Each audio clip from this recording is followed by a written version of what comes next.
lurks in the hearts of men. The shadow knows.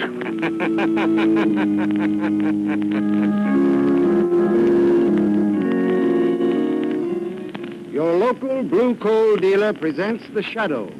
These half-hour dramatizations are designed to forcibly demonstrate to old and young alike that crime does not pay.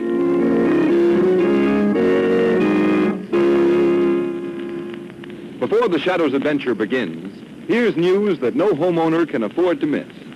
When you order fuel, remember that there's a tremendous difference between various kinds of anthracite. And remember that there's only one trademarked anthracite, blue coal. Blue coal is a superior quality fuel, a guaranteed product of the world's largest hard coal producer. So when you call and ask for blue coal by name, you're assuring yourself of better heat at less cost.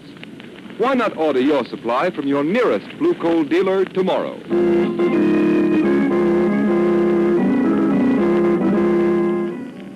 The Shadow, mysterious character who aids those in distress and helps the forces of law and order, is in reality Lamont Cranston, wealthy young man about town. His friend and companion, Margot Lane, is the only person who knows to whom the unseen voice belongs, the only one who knows the true identity of that master of other people's minds, the Shadow. Today's story, Death is Blind. Ladies and gentlemen, just see the free outside. Come on, Lamont. If I have to inspect another blue ribbon pig or prize pumpkin pie, I think I'll faint. Oh, nonsense, Margot. We've hardly seen anything yet. Who'd have thought the dignified Lamont Cranston would go crazy about a county fair? Now, Margot, you don't begrudge me a little relaxation, do you? Relaxation? Isn't it enough you're leaving tonight for a week's hunting trip by yourself? I should think that would be enough relaxation for anybody. Well, maybe you're right at that. Wait a minute. Oh, now, Lamont, that's just a shooting gallery. You've seen shooting galleries before. No, but come on, Margot. We can just walk by it anyhow. Oh, Lamont, you're incorrigible. All right, I'm with you. Hey, watch him shoot. That guy's a sharpshooter. Hey, did you see that shot? He had his back to the target, and he shot over his shoulder, looking in the mirror. Boy, that's some shooting, huh? What's going on? I can't see over these people. Beginning to get interested, eh, Margot? Well, come on. Let's try to get closer. Heavens, what a crowd. Squeeze in here now. Yeah, that's right. Now, can you see? Yes, perfectly. Oh, it must be the boy standing by the counter there who's been doing this miraculous shooting. Look, he's going to shoot again. The man behind the counter is handing him another gun. Hey, Arthur, wouldn't you like to try another shot? Oh, gee, I don't believe so. I'm sorry, but... Walter, do not go. Well, Dr. Layden, I didn't know you were here. I've been in the crowd watching. I'm proud of you, Walter. What I've just seen you do is a credit to my teaching. Oh, thank you, Dr. Layden. Lamont, that old man with a hunchback, the one the boy calls Dr. Layden. Yes, what about it? Oh, I don't know. There's something I think it's his eyes. Well, you know who he is, don't you? Should I? Who is he? There's pictures in the papers occasionally. That's Dr. Franz Layden, head of the research laboratories of the Jordan Process Company. There are plants in this town. I don't care who he is. That face, it's evil, Lamont. He gives me the shivers.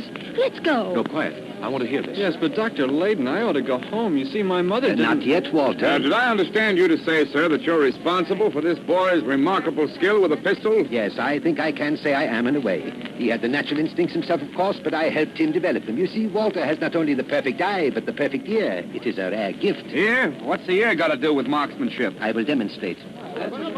Walter? No, please, Dr. Walter, Layden. you will do as I say.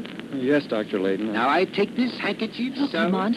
He's blindfolding the boy. Yeah, I wonder just what... Now, he is completely blindfolded. He can see nothing. Can you, Walter? No, Dr. Layden. The boy will now give you a demonstration of marksmanship that I venture you have never seen before, nor will see again. Give him the loaded pistol. Here, now, wait a minute. We have conducted this experiment safely many times before. Well, all right. Here's the gun. Take it, Walter. That's right. Now, this blindfolded boy, unable to see anything at all, will shoot once and hit the bull's eye of that target. Hey, this ain't safe. I'm getting out of here. Calm yourselves, everybody. There is no danger. How's he going to know which direction to shoot in? That's where the ear comes in. You take this cane of mine, stand by the target, and when I give you the signal, strike the gong in the center of the target with the cane. The sound of the gong will give Walter his cue. His ear will give him the direction. and his shot will hit the bullseye. With me standing there, huh? Not on your life. The guy's good, but how do I know he's that good? You doubt my word? Well, mister, I don't say I doubt it, but if he's going to play William Tell, he can do it with somebody else. You are cowards, all cowards. I will strike the gong myself. Are you ready, Walter? Yes, I'm ready. Good. I will strike the gong. He hit the bullseye blindfolded. Impossible. This was shot. You see, what did I tell you? He struck the bullseye blindfolded. Now, do you doubt my word? Come on, Margot. Let's go. Yes, it's about time. Margot, do you realize how powerless the shadow would be against a boy like that? Yes, I know. And just as the boy was about to shoot, did you see that old man? He was trembling and his face was white as a mask. Yes, I noticed that. Definitely not nice. I wonder what it means. I don't know. This way, Margot. Here's the car. Oh, now you're the one who's in a hurry. You've got plenty of time to get back to town and pack. The train doesn't leave till 9:30. I know. But I may have something else I want to do first. Something else? What? If I knew definitely, I'd tell you, Margot. Offhand, it looks as if the shadow... The shadow? Now, Lamont, when you agreed to take this hunting trip, it was to be an absolute rest. Now, you promised me you'd forget all about the shadow for a week at least. I know, and that's just what I intend to do. But before I go... Yes?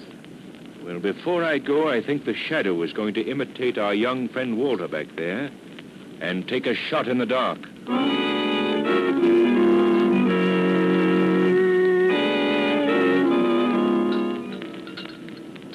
Dr. Layton. Hey? I just wanted to ask whether you need me here in the laboratory anymore tonight. Walter, don't you know enough not to talk to me when I'm engaged in an experiment? Oh, I'm sorry, sir. I just thought that...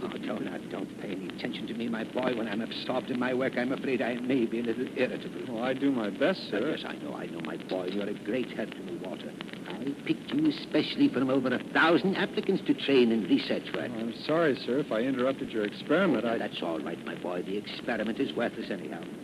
You run along home and don't think too harshly of me for my little outbreak. Oh, I won't, sir. You know I won't.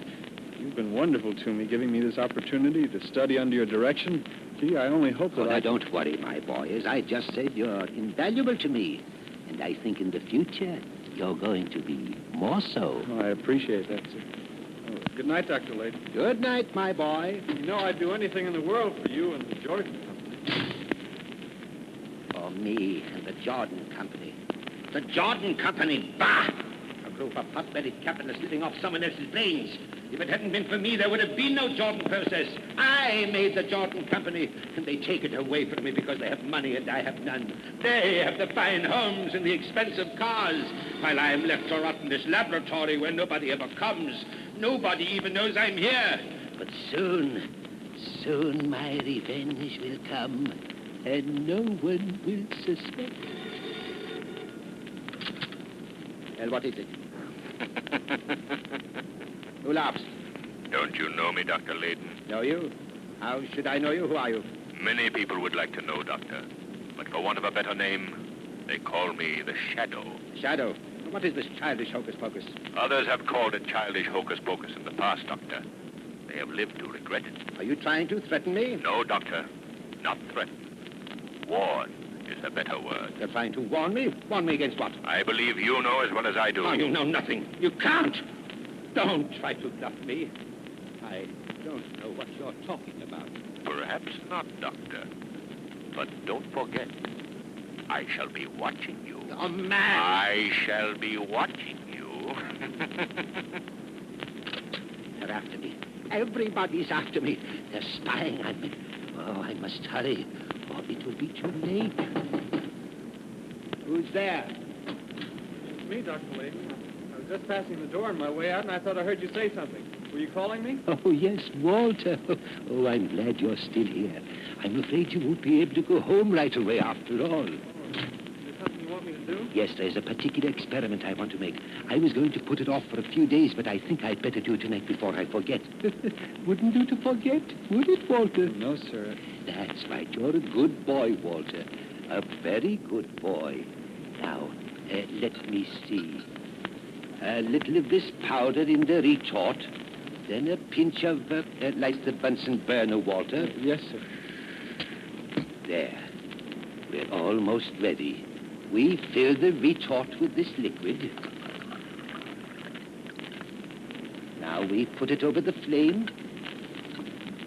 Now you watch this, Walter.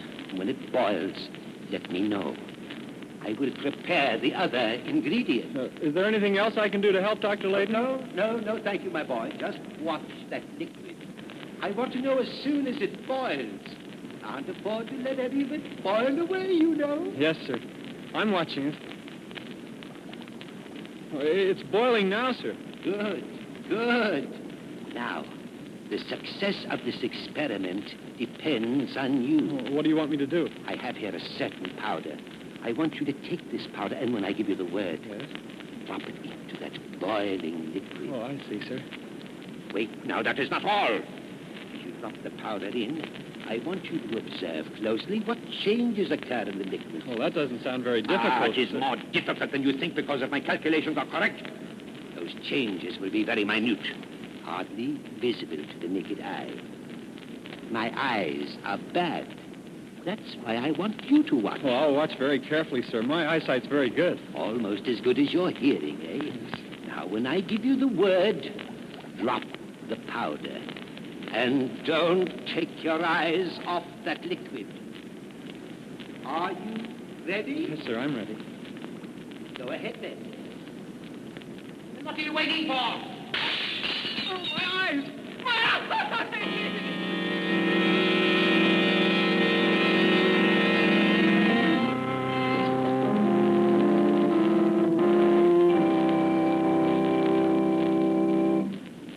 We continue with the second part of the Shadow's thrilling adventure in just a moment. Meantime, a question.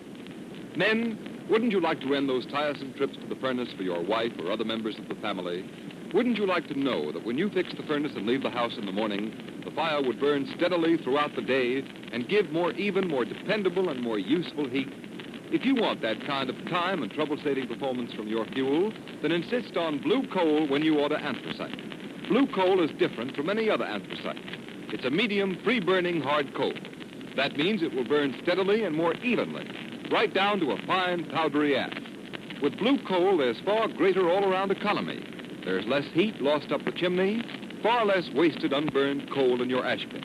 And, too, you'll find that blue coal requires less furnace attention. It's carefully sized so that it banks better, burns better, and can be handled far more easily. Furnaces in this part of the country were especially designed to burn anthracite. So if you want America's finest anthracite, order blue coal. Then you'll be sure to get better heat at less cost. Call your blue coal dealer tomorrow. You'll find his name listed in the Where to Buy It section of your classified telephone directory under the words blue coal. Play safe. Don't take chances with ordinary anthracites. Save money with blue coal, the only trademarked anthracite. It's the solid fuel for solid comfort. Order your supply tomorrow.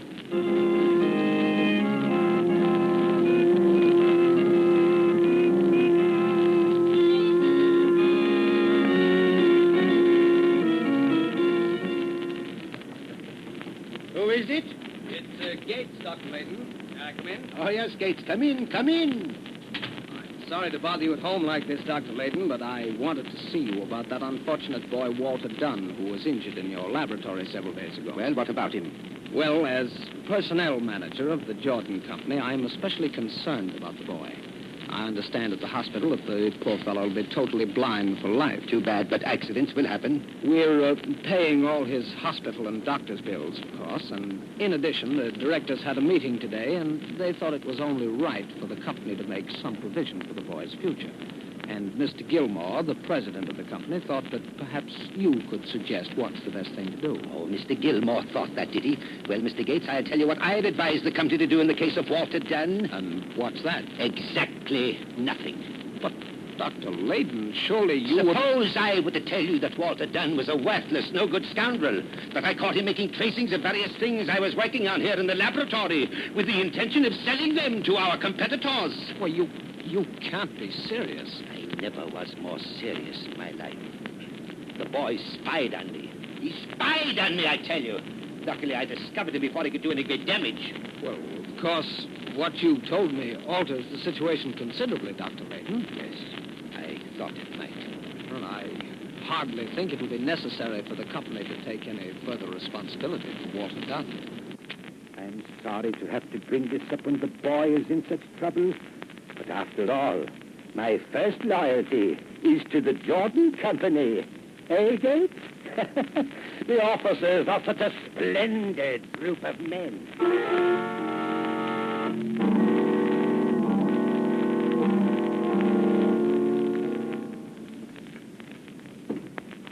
Careful, Walter.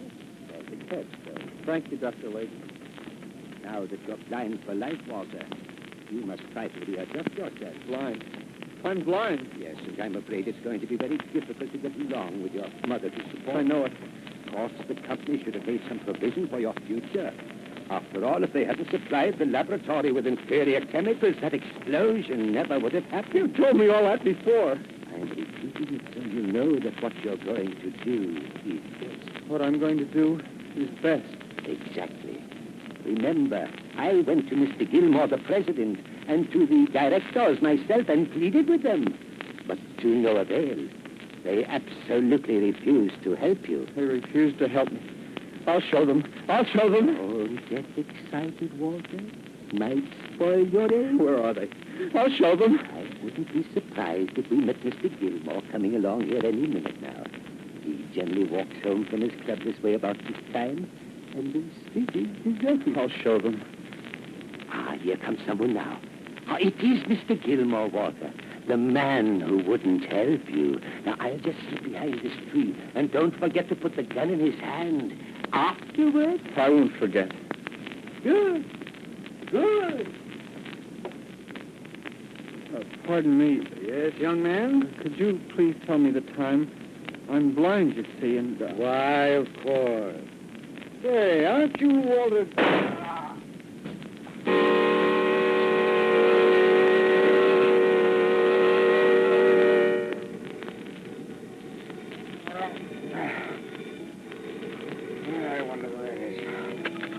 Hello. What's the idea of waking me up at this... What's that? Gilmore's committed suicide. Good Lord. Special directors meeting tonight at the Jordan Company. Yes, I'll get dressed and come right down. Gilmore shot himself.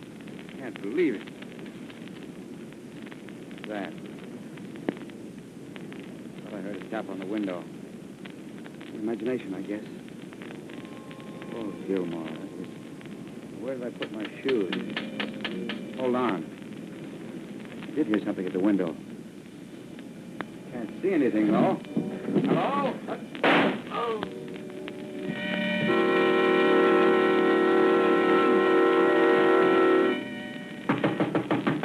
I'm coming. Don't be so impatient. Well, what do you... Walter Dunn, well, what...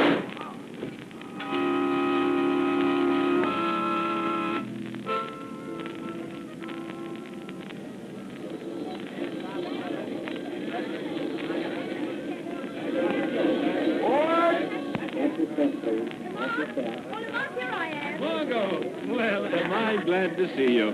Here, Porter, take these things. Oh, dear, I feel as if you've been away a year instead of just a week. Well, I feel that way myself. Well, anything out of the ordinary been Well, happening? nothing much except a rather strange epidemic of suicide. Seems as if the directors of a company all got tired of life at the same time. Epidemic of suicides? It's not by any chance the Jordan process company. Why, yes. How did you know it was the Jordan company? Now, wait a minute. Jordan, what do I associate that name with? A county fair, an old hunchback with a face you didn't like, the boy sharpshooter. Of course. Why am I so stupid? But tell me, what do you know about these suicides, Margot? Was there any significant fact connected with all of them? Well, I don't think so. Oh, wait a minute. I did notice something that made me fool. Each suicide shot himself through the mouth. Margot, a week ago, the Shadow warned a certain man on the telephone. I see now that one warning was not enough. Your suicides were not suicides. What do you mean, the mouth? I mean this, Margot. When a man is going to shoot himself, he doesn't do it through the mouth. There's something about looking into the black muzzle of a gun that seems to deter even an unbalanced mind. One of these men might have done it that way, certainly not all. No, Margot, they didn't commit suicide. They were murdered.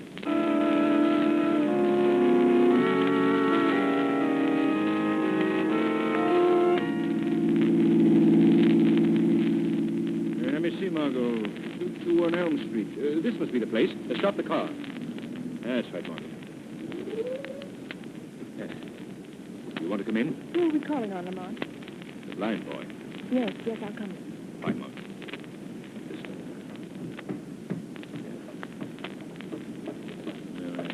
I guess this rings the bell. What do you want? Does Walter Dunn live here? I'm his mother, but he ain't in. You don't know where I could find him? No, I don't. He's probably off somewhere with that Layden man. Do you mean Dr. Layden? That's the one. Ever since he got hurt, well, Walter's always with him. It seems like he... Who are you, from the company? No, I'm a newspaper man from the city. Well, I can't tell you anything. Come on, Margot.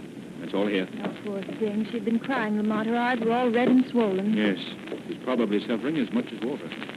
Margot, do you remember that afternoon at the fair, what you said about Dr. Layden? I said he had an evil face. Lots of people have evil faces. I mean, some awfully nice people sometimes. Dr. Layden is not a nice person, Margot. I knew that when I first saw him. He has the face of a man suffering from an inner torture.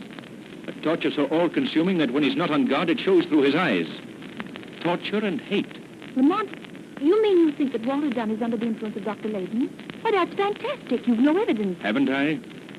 Don't forget, Margot, these murdered men were all shot in the mouth. Well? If you were blind and had to rely on sound to guide you to the target, and a man spoke to you, you would shoot him in the mouth. What are you going to do? I'm going to pay a little call on the eminent Dr. Layden as the shadow. Lamont, you can't call on Dr. Layden. If Walter is with him, your invisibility won't help you. Why, the minute you speak, Walter can kill you as he's killed the others. I fully realize that possibility, Margot.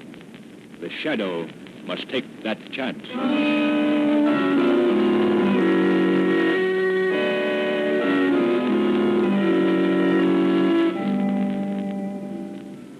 Well, Walter, things are coming along splendidly. Yes, Dr. Layden. With all the executives committing suicide. Our own special brand of suicide, eh, Walter? The company's stock is dropped to nothing. Soon I will have control. I, Dr. Franz Layden, the despised old crank puttering around in his laboratory. Yes, Dr. Layden. Oh, the country police are stupid. They suspect nothing. It's a wonderful scheme, Walter. A brilliant scheme. And nobody could see through it. Nobody, Dr. Layden. Who speaks? Walter, the door is open. I closed it. I'm sure I closed it. Don't get up, Doctor. I'll close it again. There. Who is it, Dr. Layden? I don't know. I can't see him. Can't see him. Are you blind too, Doctor? No, I'm not blind, but... But you can't see me, is that it, Doctor? I don't know. Walter, tell me. There is someone in this room, is there not? Yes, Doctor. He's standing right near you. His voice comes from there. Well, who are you? A disembodied spirit? Speak. We have talked before, Dr. Layden. I am the shadow. The shadow? Though you cannot see me, I am here. Doctor, I'm afraid your little game is up. You're done. No.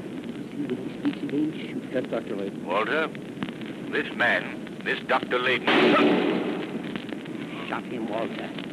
Yes, but only in the arm. Listen, Walter. Shoot him again, Walter. Shoot him again. Walter, stop. Listen to me.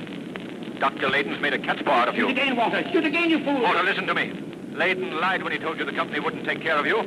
They planned to provide for you and your mother for life. No, I don't believe it. Wait, don't shoot. I'm telling you the truth. Dr. Layden has tricked you from the beginning, has deliberately plotted that you commit the crimes he hadn't the nerve to carry out himself. He's lying. Shoot, Walter. Shoot. Walter, listen. Would a chemist as brilliant as Dr. Layden have an accidental laboratory explosion? You mean that he... Shoot, Walter, you fool. Walter, you've got to believe me. He deliberately blinded you. You deliberately blinded me. No, Walter.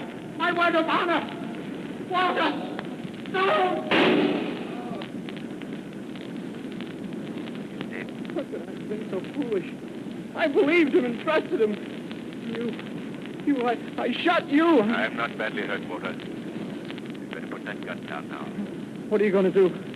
I'm afraid I'll have to send for the police. Oh, the police. No, I know the best way.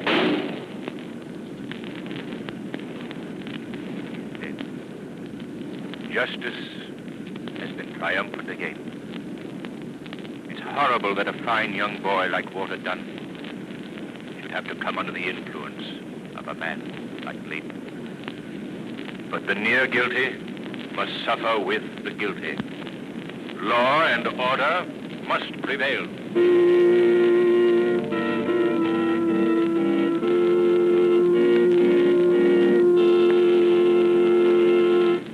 In just a moment, you will hear a preview of next week's exciting shadow adventure.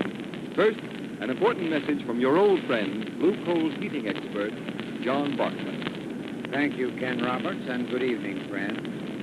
There are still many homeowners who make the mistake of leaving the fire door of the furnace open in order to check the fire or to bank the fire at night. That is not only unnecessary, but it's a bad practice and false economy. Gas is given off by burning coal to go up the chimney. When the fire door is left open, these gases escape and are wasted. That's why I urge you always to rely entirely on your furnace dampers, not only to regulate the speed of your fire, but when you're banking it as well. Never open the fire door except when refueling. When you want to recharge your fire, simply close the ash pit damper and open the check damper in the flue pipe. This is the correct way to check your fire quickly and safely. Remember that your Blue Coal dealer will be glad to send a John Barkley serviceman to inspect your furnace dampers and see that they are in proper working condition. John Barkley men are trained heating experts. They will be glad to assist you in properly heating your home without any obligation on your part. I thank you.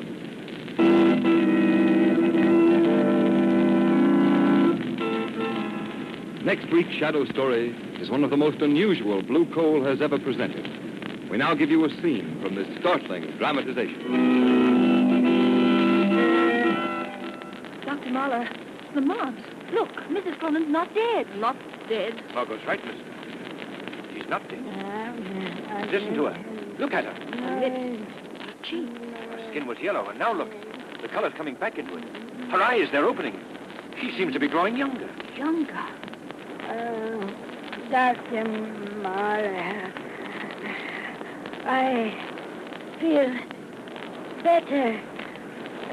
Dr. Mahler. Dr. Mahler. Dr. Mahler, look at her. She's sitting up in bed.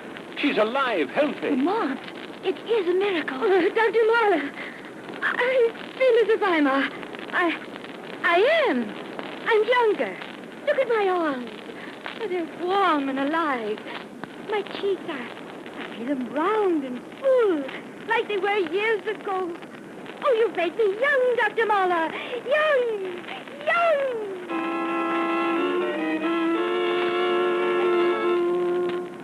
What is the secret of its amazing rejuvenation?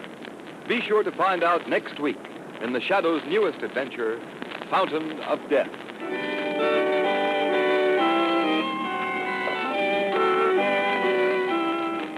Today's program has been a dramatized version of one of the many copyrighted stories which appear in the Shadow magazine, now on sale at your local newsstands. All the characters and all the places named are fictitious. Any similarity to persons living or dead is purely coincidental.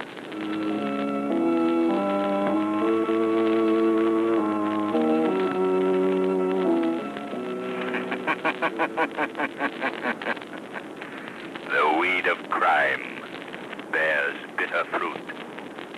Crime does not pay. The Shadow knows.